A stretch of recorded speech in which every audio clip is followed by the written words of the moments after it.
Bonjour et bienvenue sur Direct Gestion. Bonjour Fabrice. Bonjour Lucie, bonjour à tous. Nous sommes en direct jusqu'à 10h sur Direct Gestion. On va parler tout d'abord des mid-cap.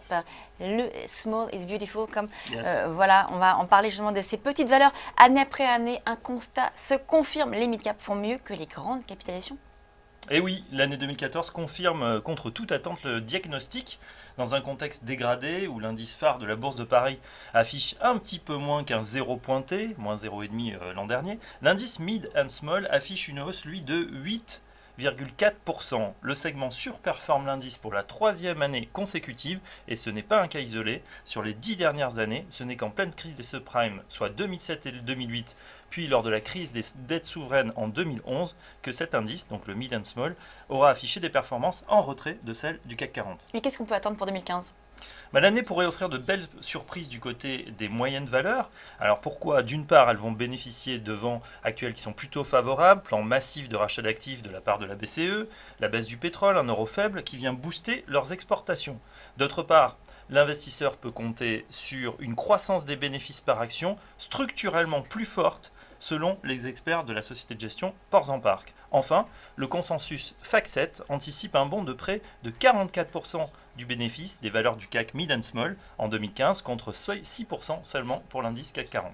Alors, ces valeurs moyennes peuvent se ranger également dans le fameux PEA-PME. Expliquez-nous un petit peu le bilan de ce produit depuis après un an d'existence. Oui, effectivement, il a été lancé le 5 mars 2014 et Lucie, le bilan est plutôt mitigé. Les professionnels du PEA-PME, donc le plan d'épargne en action destiné au financement des petites et moyennes entreprises, ne sont pas franchement emballés. La collecte nette est estimée par les experts entre 210 et 250 millions d'euros sur l'année.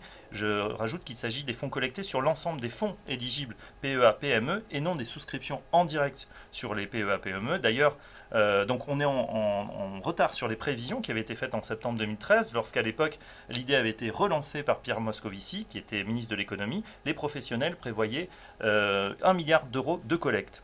Les comptes ouverts, quant à eux, sont assez chichement garnis, 4 à 5 000 euros d'encours en moyenne, donc très loin du plafond autorisé de 75 000 euros. Bref, on peut dire que beaucoup d'épargnants ont ouvert leur compte PEA-PME, mais plutôt pour prendre date. Alors, on revient sur le segment des small et mid cap. Quels sont les secteurs les plus porteurs ? Quels sont les secteurs les plus porteurs ? Alors, le secteur le plus actif est indéniablement celui des biotech, avec des flambées spectaculaires. Par exemple, la biotech Genfit a vu son cours flamber de plus de 300% l'an dernier. Bien évidemment, attention, ce sont des titres bien souvent qui sont des paris sur l'avenir. Ce sont des sociétés qui ne dégagent pas encore de bénéfices, ne versent aucun dividende. Et rappelons aussi que cet engouement n'est pas sans rappeler celui des valeurs Internet des années 2000.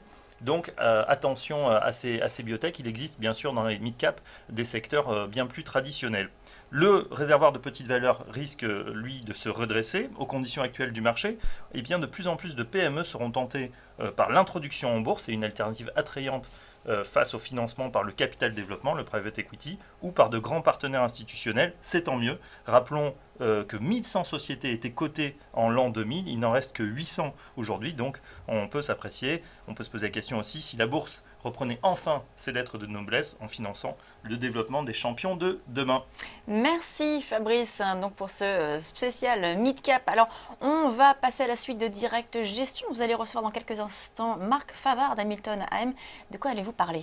Eh bien, il va nous parler de son allocation et puis de son fonds Star. On va le découvrir dans quelques instants. Et à 9h30, il y aura aussi le débat de Direct Gestion avec Marc Favard et également Sébastien Féjean d'idée mid-cap. Donc un spécial valeur, un spécial donc aussi small et mid-cap comme vous le disiez.